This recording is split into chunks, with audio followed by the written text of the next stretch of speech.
How the hell did we go so long last time? Like in the fucking reader. Well, here's the thing. The first one, we just did back matters in reader survey and nothing else on top of that. And then we did the questions. And that turned out an hour and like 40 minutes. So for some reason, this time I was like, oh yeah, let's do that plus Let's a 40-minute talk about conversation on top of that. Christ.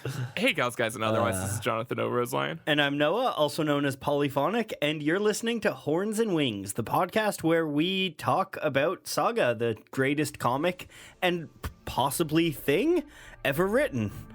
Hold on, are you not sure if it's a thing, or are you not sure if it's the greatest thing? Both. Okay, hey, let's do an episode.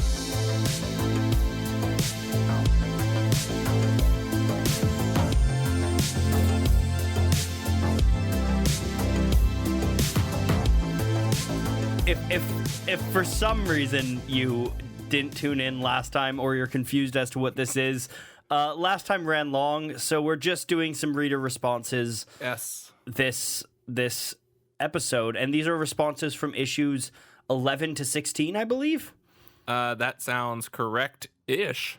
Alrighty. But first off, I really just want to get into really quick. It's pretty related. Okay. The difference between an atheist and an agnostic atheist. If you look into the Oxford Philosophy Dictionary, I just wanted to get rid of all the fake listeners. Now, only the 5 people who really want to hear this remain. So let's get into it. 5? That's really generous. I'm including us, but then I just realized that neither one of us want to listen to this. So let's knock it down to 3. Fun fact, I've never listened to an episode of Horns and Wings. Fun fact, I wish I'd ever listened to an episode of Horns and Wings, and I've listened to all of them twice. All right, what's question number 1, aka question number 11, but part 1 of question number 11? This was in reference to Bar and Marco's flashbacks and that fucking bummer of an issue. Yeah. What is a memory of someone who helped raise you? Oh, that's sweet. We're starting this one out real like that's a really nice. We're turning on the lights of the Laugh Factory here. We're booting up the machinery. It's gonna be a real gas. But I did actually like a lot of the responses we got. We got a nice one from Ryan J. Casas. I like Casas. Casas. Perfect. Apologies, Ryan. So he said that his father introduced him to Batman 66, the old TV show, and they would spend a lot of time bonding over it. And he was given his grandfather's 66 Batmobile after his passing last year, which helps his memories live on. I'm not sure if it's an actual full Batmobile that you could drive. I'm imagining not even just like something that looks like the Batmobile. I'm imagining full functionality, full on 66 Batmobile. Climb up walls and has bat repellent built into it. Yeah, exactly. Or no, it was shark repellent that was in the movie. Boy, that was just a great thing. I miss it. I can't decide if that's like a great thing to leave someone or just a fantastic fuck you to someone where it's like, yeah, here's a Batmobile for you. I guess. But I'm sure it means a lot to him. And I would say I would be happy with a Batmobile no matter the scenario. Yeah. There are very few opinions where very few situations where you're like, damn, someone just gave me a Batmobile. Now I'm stuck with this fucking Batmobile. So also, no, it's been so long since we're so far into this, and somehow we still haven't talked about a response from Hat Eating Cthulhu Goat. I think this is the longest we've gone without mentioning Hat Eating Cthulhu Goat going through one answer. But Hat Eating Cthulhu Goat tells a really nice story about their grandmother. They're from Germany, and their grandmother would tell them, well, they were terrified of the Hansel and Gretel story. They were terrified of being eaten by witches. So I love this.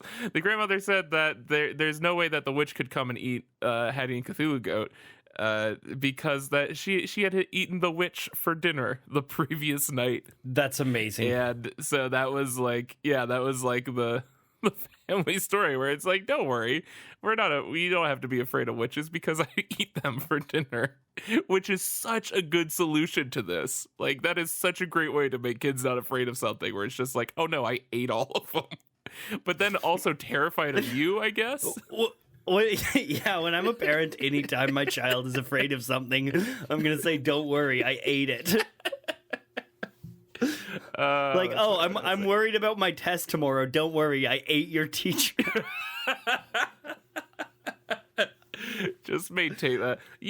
I'm gonna be a good parent, and I'm gonna commit, and I'm actually gonna eat all these things. So, so that'll last you. So you'll be a good parent until you die young from trying to eat a leopard at a zoo. Hold on. You're saying this as if it is at all going to... You're encouraging me at this point. That's the coolest fucking thing. Jonathan O'Roselian died from trying to eat a leopard at a zoo to impress his son or daughter.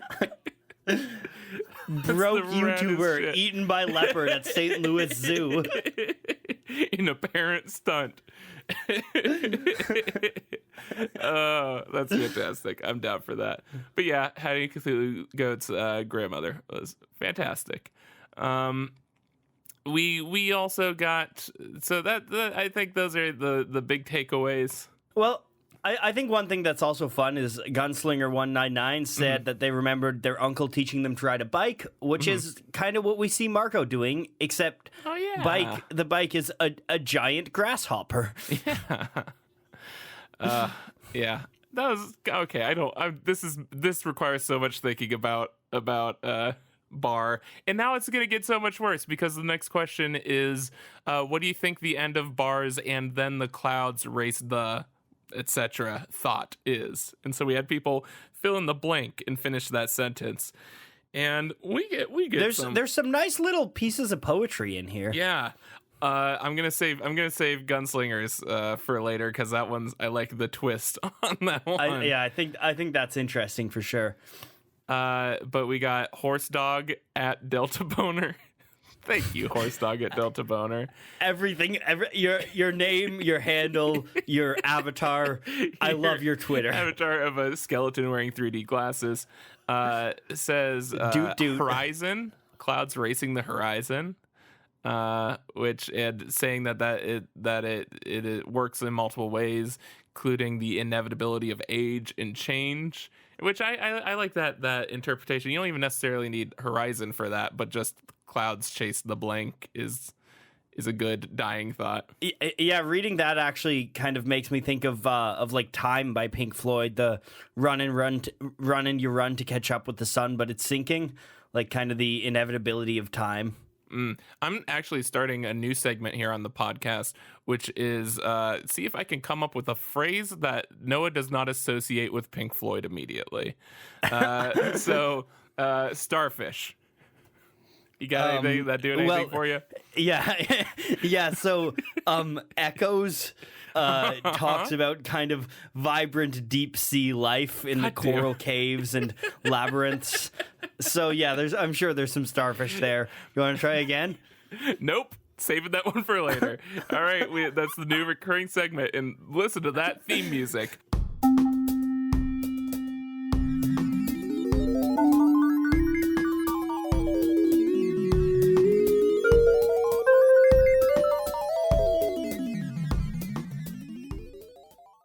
Boy, that was actually our first bad theme music song. It was weird of you to play Journey to the Heart of the Sun in its entirety as our theme music. Nope. Nope. So, But it was crazy that it was that non-copyright infringing MIDI version, like ringtone version of it. I'm surprised someone went and made the whole thing like that. So we also got Clouds Race the Wind from Adam Groves, and there's a lot of really nice just sort of analyses, which is probably what we should have asked for instead, is an analysis of what he's saying. But we just asked the dumb thing and got a lot of great answers from it. Odd Amy says, and then the clouds race the rain and the sun shines in the dark, which I like that one a lot. Now this is all reminding me of Pink Floyd. This is all we asked a very Pink Floyd question. Any other ones stick out to you? I liked Quinchilla's and the clouds race the dawn and I welcome the light. I like that. That's nice. Yeah. And Gunslingers, I really appreciate is, and then the clouds race those filthy wing creatures. Slip in a little bit of racism at the end there. There's always racism in Saga. Yeah. So what's our question number 12? This is a great question. Yeah. Because we get to talk about Goose. And keep in mind, the parenthetical is something I added and is not a part of that is my comments on the answers and not actually part of the question. Okay. Who or what does Goose sound like to you? Yes. And then I felt so strongly about this that I felt the need to add it to our notes here, which is no one said like New England or Maine accent. No one said I want to hear I want it to be just fucking Willem Dafoe from The Lighthouse, but by the guy who does the voice of Winnie the Pooh. That's all I want. Mark Wahlberg. Okay, you know what? I'm sold on it. I sincerely would love it if Mark Wahlberg did the voice of Goose. Yeah, so we got as we often do, we kind of got a lot of people doing different pop cultural references. We got Ducky from The Land Before Time. Mm-hmm. We got Pennywise from Ben at SPTV. Which a lot of people compare to Winnie the Pooh. Yeah, I guess so. I like it. We got a couple people actually saying Muppets. We got Gunslinger again saying Muppet, and CJK. Sorry, Sujuk. They said. Please go ahead. Please say the full name, the full handle for CJK. That's Yellowheart, Ghost, Purple Heart. Yeah. Spider, yeah. CJK, open bracket, yeah. They/them, close bracket, yep. Red exclamation point, yeah. White exclamation point. What else we got? Red exclamation point, hit me with white it. Exclamation point. Oh, here's the red ringer. Exclamation point, and finally, white exclamation point. There we go. Remember when you said you were hoping this would be a short? What were we talking about? I'm sorry, I got slipped up. No, but actually. They suggested Grover, and Gunslinger also suggested a Muppet. I think Muppets work well. Mackenzie Bean, really quick, a thick Norwegian accent. Oh, I like the Norwegian accent, but really quick, yeah, how much about that? I now I'm thinking about them doing a practical goose in an adaptation. Oh my god! Like a puppet goose. Like on sort of like the Porgs in Last Jedi or something, where it's just like I would love it so much. Yeah, that would be amazing. Please give me a practical goose. And like a Dark Crystal style friendo too. Yeah. Oh gosh. That would be terrifying and the best. Which, you know, I feel like the closest we got, again, Ryan J. Casas, I believe it's Casas. Ryan J. Kissass says, we're just making fun of our listeners at this point. These people are nice enough to respond. But Ryan says, I don't know why, but I've always read him with a Minnesota accent. So very Fargo. Like, oh, heck. Minnesota. Oh, heck. That's the extent of it. That's all I do is all heck. I've watched every... Oh, yeah. I watch every season of Fargo, and that is the extent of everything I can do. But yeah, no, I feel like that's the closest to I feel like it's got to be regional. I mean, he's one of the few people who talks like with certain like abbreviations and stuff. Like they actually put emphasis on some kind of accent with him. Yeah, like lady folk and stuff like that. Yeah, which is why I desperately want it to be like a nice like, you know, Southern Maine accent or something, like something that I mean, it's a lighthouse. Who the people who man lighthouses or like go crabbing. I'm actually really liking this kind of like rural Norwegian accent though. Yeah, I like that one too. I would like to. I'm open to it. Kind of like the Swedish Chef if we're doing Muppet stuff. Which is obviously Swedish, so not Norwegian. So, I know. So you're saying an authentic Norwegian accent, like Borg. Swedish Perfect. All right. I think we need to have a rule for the next arc, which is, can we try to go an arc without asking what someone's voice sounds like? We've literally already done that, Noah. In the last episode, you asked what Hazel's narration sounds like. Yeah, and the last episode ended an arc. But here's the thing: is that we go 2 back on these to give people time to answer questions. So in the next one, we will have that question already. You doomed us from the start, Noah. I'm banning this until we get to spoiler redacted because we need to talk about that voice. All right. And you know exactly who I'm talking about, John. Well, here's the thing. I immediately thought of probably somewhat correct, but then I thought of like 10 other great ones. So it's hard to say. We just need to ease up on the voice sound a little. I feel like it's a clutch with comics. Wrong. They're great, and people give short answers, and that's specifically why I ask them. So, question 13.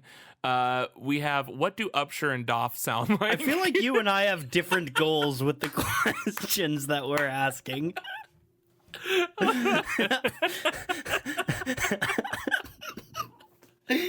This is where we got to your fucking absolutely monolithically stupid idea.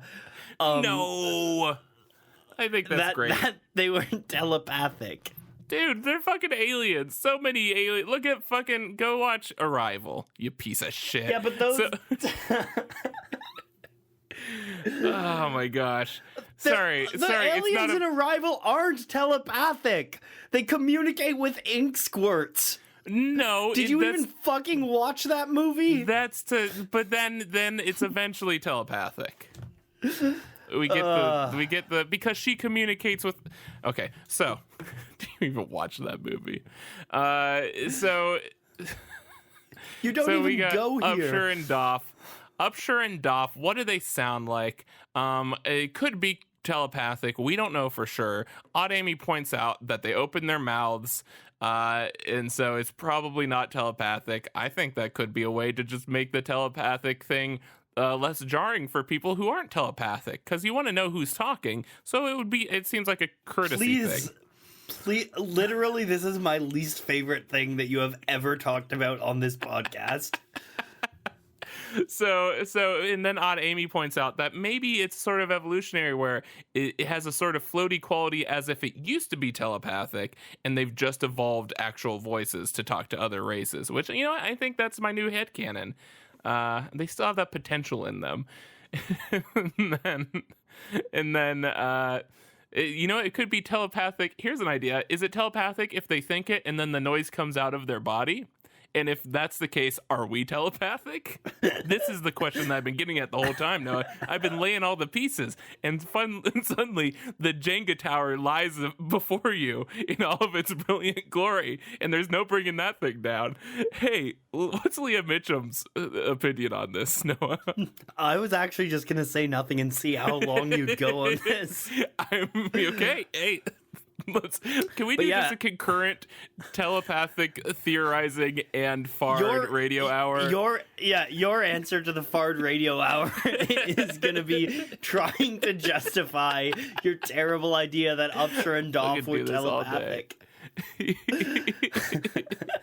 But Leia said that she thinks it's kind of like how our voices sound in water, but it'd be how theirs sound in the air. I think that's interesting. I think that's really cool, compellingly. But when I picture something built to talk in water, talking in the air, all that I imagine is the voice of the tethered mother from Us. Right, like Gatsby. Yeah, and that's terrifying. I do like Yellow Heart Ghost. Yeah. Purple Heart Spider, CJK, Yeah. open bracket, they/them, close bracket, red exclamation point, space, white exclamation point. Our shortest episode yet. I like their answer, like a singing big mouth bass. Oh my god. You got that polyphonic vibe. It's the instinct. You know what? I'm gonna say I'm changing my headcanon too. It sounds like a big mouth bass. When they open their mouth, they sound like the Seinfeld theme song. They sound like a Rickenbacker 3001. Exactly. What if we got an adaptation of Saga and that's what happened? What kind of response would we get? Would that tank the series? Would people watch anymore? I think people would exclusively watch it. I think it would tank every other series. Speaking of adaptation, Ryan J. Kissass, I'm so sorry, Ryan. I feel like I'm really mocking your name. You didn't choose it. We just urged people to come in and answer questions. I mean, I especially feel like we shouldn't be mocking names because your name is fucking Jonathan O. Roselion, spelt wrong. Spelled as right as it should be. But anyways, Ryan says Bill Hader and Fred Armisen, which I love. I would, yes. I mean, you had which me at one Bill is Hader. which? I Bill would Hader say as Upshur, or because I feel like Fred Armisen kind of works well as Upshur. Yeah, but also no, Bill Hader does too. Yeah, no, that's the thing is that like I feel like Fred Armisen of those two, I think Fred Armisen works better as Upshur, but I want to see Bill Hader in that role more. Yeah, so I'm going to resign Fred Armisen to the role of Doff. I just want to see Bill Hader in anything, dude. Go. This is a great recommendation for everyone and for you especially.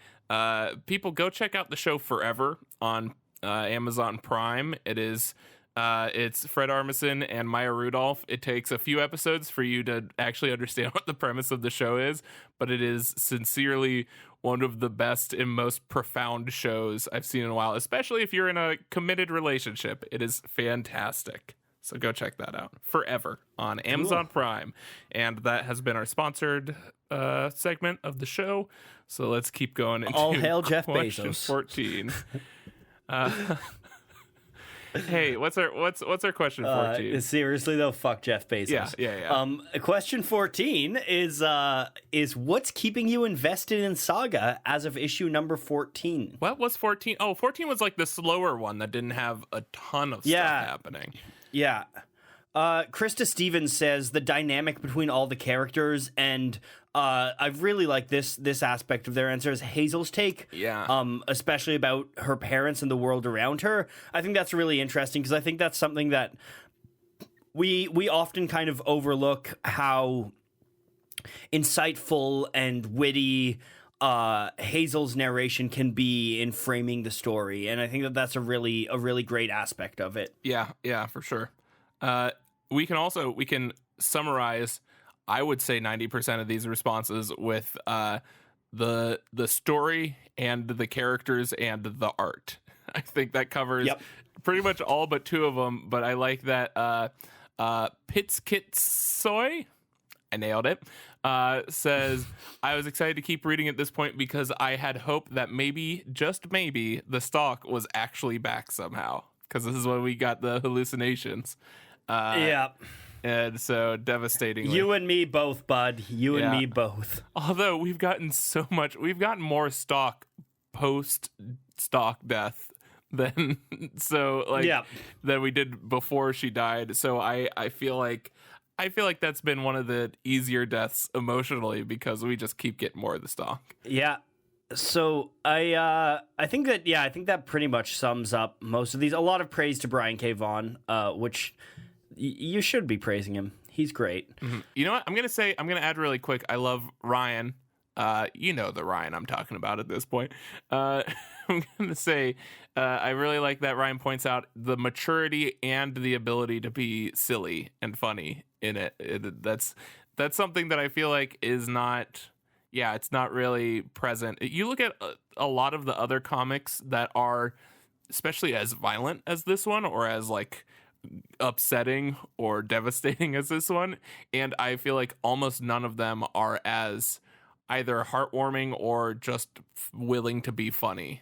Like, Walking Dead doesn't touch this, and even Preacher goes for absurdist comedy, but there's like actual like sincere comedy. Yeah. Straight up comedy. Yeah, it feels like it's just really genuinely reflecting all of the aspects of life. Yeah. It's pretty good in that way. All right.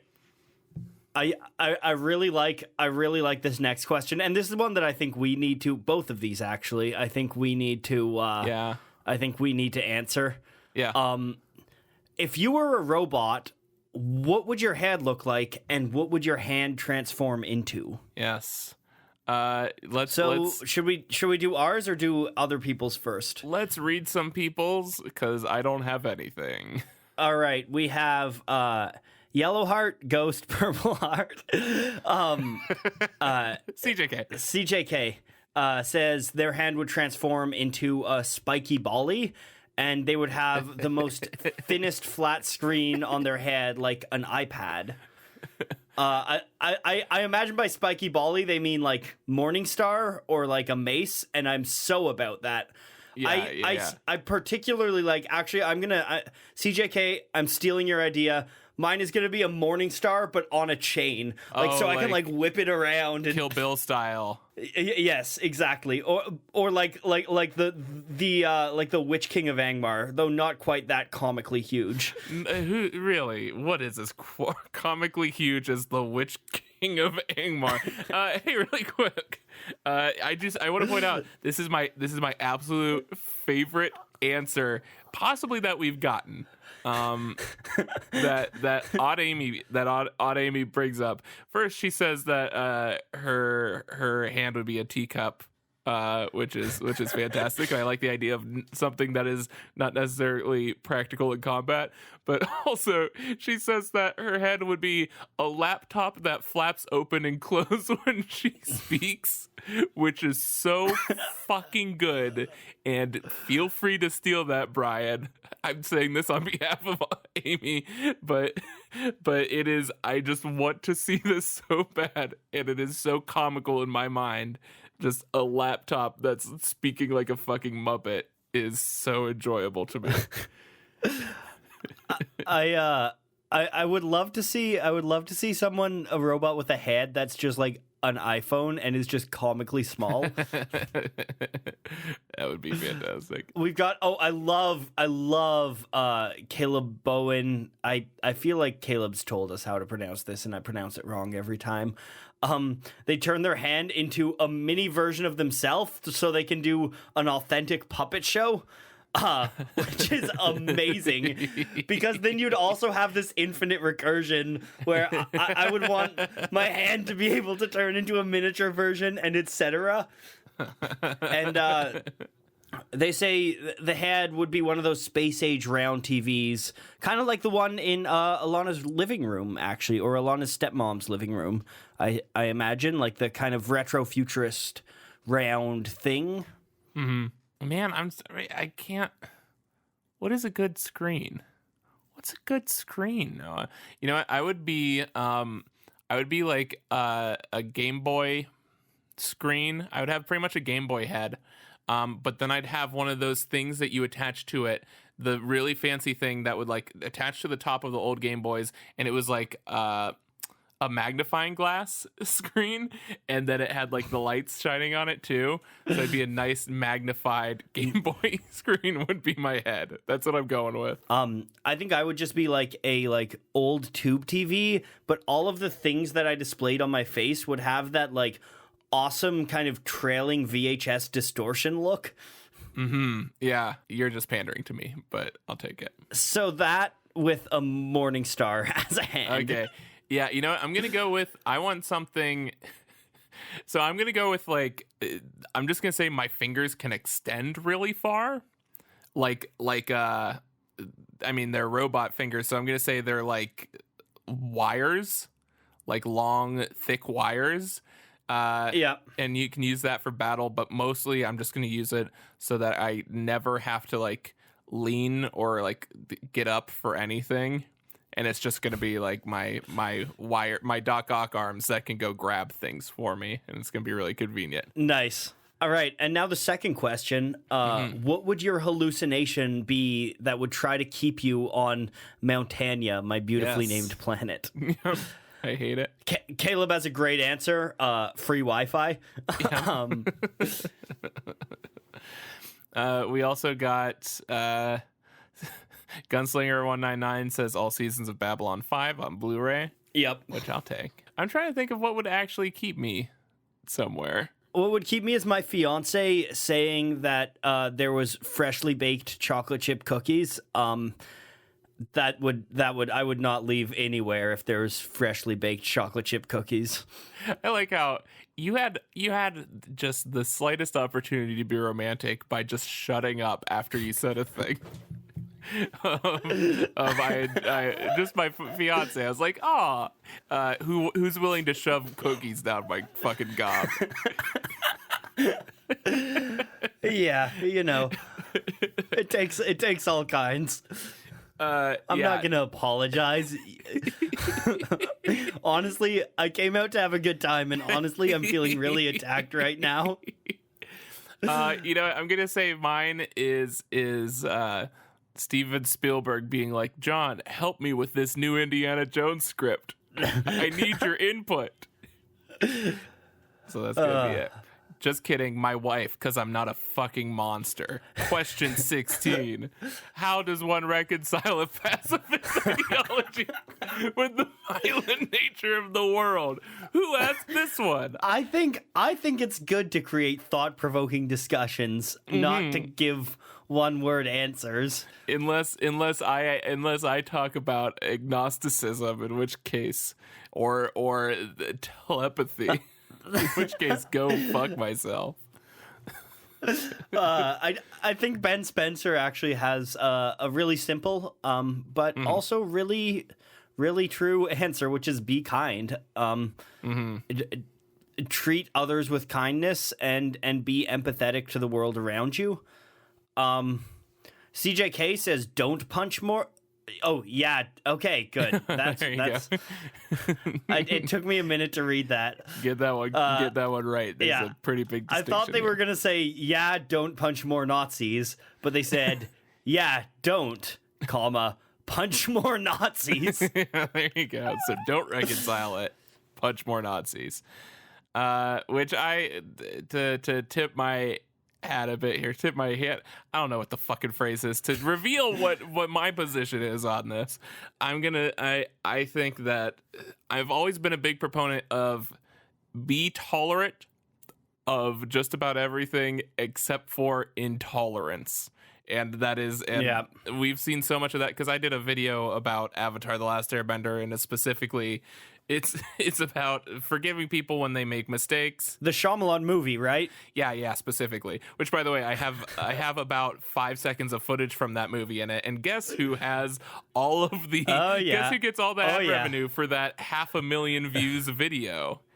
fucking paramount. But in that video I say, except Nazis. Fuck Nazis. And I got so many goddamn comments there like, oh, you're willing to forgive people but not Nazis? Those are mistakes. Which, first of all, if you're a Nazi in this, if you grew up, especially in America, where in fucking second grade they teach you that Nazis are the most evil human, like it's just synonymous with evil, and you fully understand why, like it's not a mistake. That's a fucking choice at that point. I think if you're trying to take the moral high ground, and your route to take that moral high ground is to defend Nazis, yep. I think you might have taken a wrong turn somewhere. That is very accurate. But that is what everyone will point out to you, is the fact that Nazis were able to rise to power because they took advantage of everyone's tolerance of them. And therefore they took more and more ground and kept being like, no, we're not doing anything bad, which sounds awful familiar nowadays. But just make sure you know, I will tolerate. I even though I'm not religious, I tolerate all forms of religion as long as you're not hurting other people, as long as you're not being intolerant. I really want to talk about Hat Eating Cthulhu's goat's thoughts on this too, because they actually gave like a really long, thoughtful answer, and it would be a shame not to get into that. They say, I don't think you could or should completely refuse to ever be violent towards people. Self-defense should never be off the table. If someone being left alone will result in them hurting you or other people, I feel like the idea that violence will be off the table is pretty fucked up. On the other hand, I feel like it's necessary to always keep in mind what violence will do to the people involved, what it means to hurt another person, what it means to be hurt. Violence is always a terrible idea, but sadly, it's your best option in some situations. And they say, in the end, they think Heist has it figured out pretty well, and that violence should be avoided at a high cost. But the second some weirdo shoots at the person you love, you bet your ass I'm still gonna fire the gun. Yeah. And my answer is, I kind of called out Brian K. Vaughan for being alt-right about this. But actually, I think making art alt-right is about this. No, alt-right. Yeah, alt-right. I actually think that making art is a great way to be radically pacifist. I think that art has the ability to change people's perceptions of the world, and I think it's a way that you can tackle dangerous ideas and dangerous people without actual violence, and it's a way that you can influence people and make the world a better place. Yep. And also, I'm going to go ahead and plug restraint and non-lethal methods real quick, because that's something that in America we're like, oh, self-defense, shoot the fucker 20 times. And it's like, nah, we got tasers, we got lots of fun stuff, we got technology, we're smart people, we can figure that shit out. But I really want to point out also, one thing I really appreciated was a comment from I Don't Want a Name, who points out that they once saw a play, and on the flyers for the playbill, had a quote that said, I can picture in my mind a world without war, a world without hate, and I can picture us attacking that world because they'd never expect it. And I feel like that is, I think that is largely the thing that Saga is tackling here. Yeah. Which is just, so often war is not especially the answer. We get into some really interesting self-defense stuff, and obviously Nazis. But I would argue that just about every war we've been in since World War II falls under this category. And it's something to factor in. And I'm just gonna say, yeah, ask questions. Hey, don't believe us or don't agree with us. That's fucking awesome. Look into why you believe otherwise. Consider all the options. But hey, just be kind. I'm gonna stick with Ben Spencer's here. be fucking kind, please. And that brings us to our last question of this episode. Here we go. Just as kind of morally difficult and philosophical. Yeah. I say that jokingly, but actually it's very difficult and difficult for me to say this, and I think it says a lot about who you are as a person. What's your favorite children's illustrated book or illustrated children's book? Well, my favorite children's illustrated book is very different.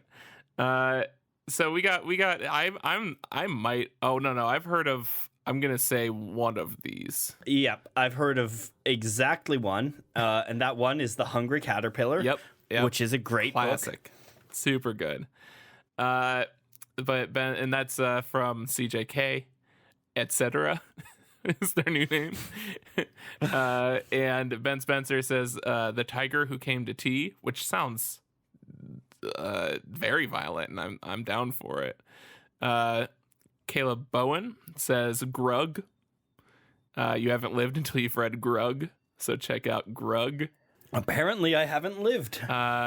There's a book called The Book of Memory Gaps. That's a recommendation from I Don't Want to Name. That sounds really cool. That does sound cool. What other ones we got on here? Stephen King's Charlie the Choo Choo. And a book called Pedersen and Findus, which is apparently a Swedish children's book.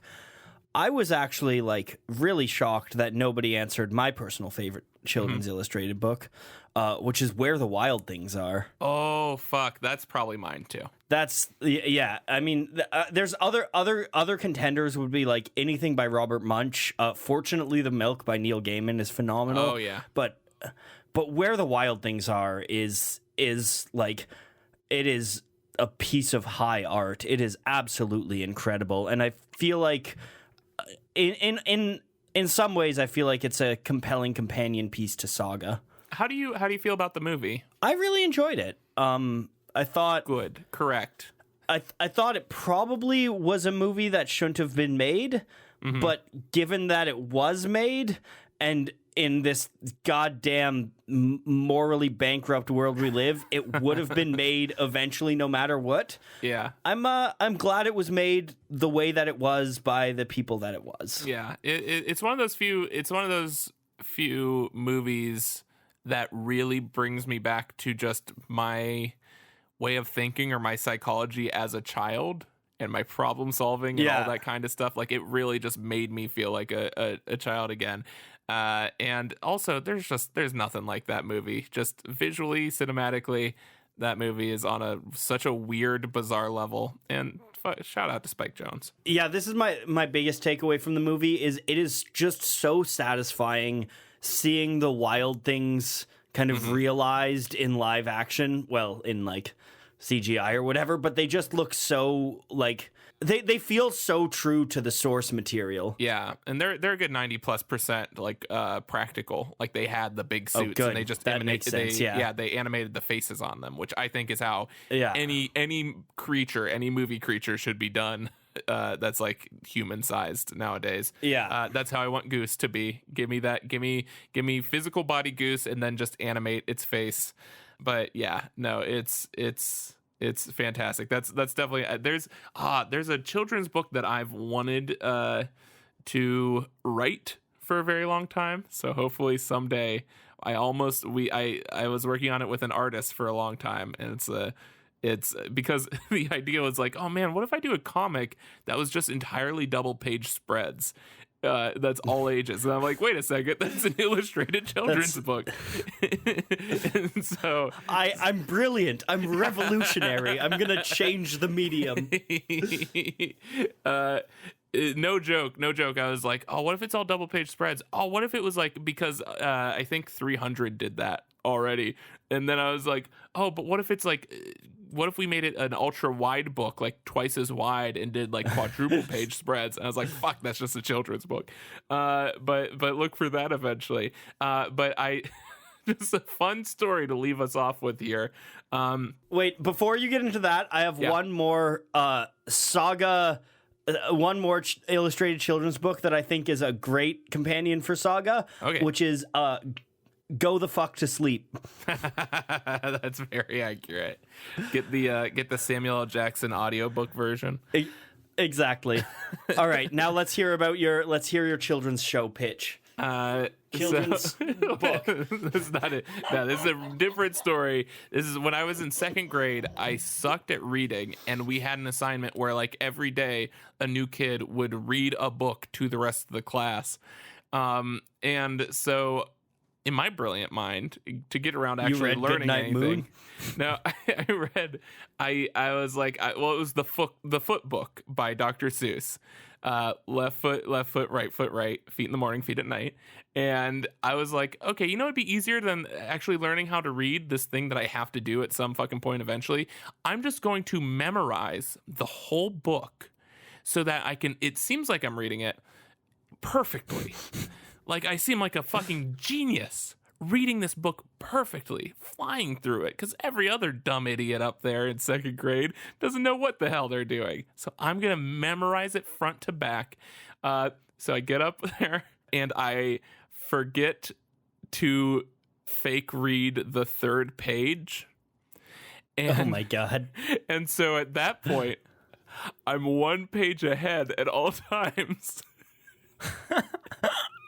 And so, like, on all the left pages, I'm reading what is on the following page. And I look like the craziest motherfucker alive. And that had to have fucked up. Like, every kid in that crowd must have been like, do I not know reading, actually? What is happening here? And but it was the most disastrous mistake I could make. And I just looked like a total insane person. But goddamn, do I still have so much of the Foot book still in my head from Dr. Foot. I just call him Dr. Foot. That's my favorite New Orleans pianist. But that is forever engraved in my brain because I am so fucking lazy and don't want to learn shit that is actually practical. So I just memorized that whole book. And that's my story. That's amazing. All right. We done it. And on that, can we send off with you reciting as much of it as you can remember? You know it, baby. Left foot, right. You got those feet in the morning, but also feet at night. And this is where we mix it up. Left foot, right. No, I'm drawing a blank. I'm way too tired for this. All right. Thanks. We don't even need to do socials. You guys know where to find us. Bye. Am I shitting? Flawless. That's how you do a sign off.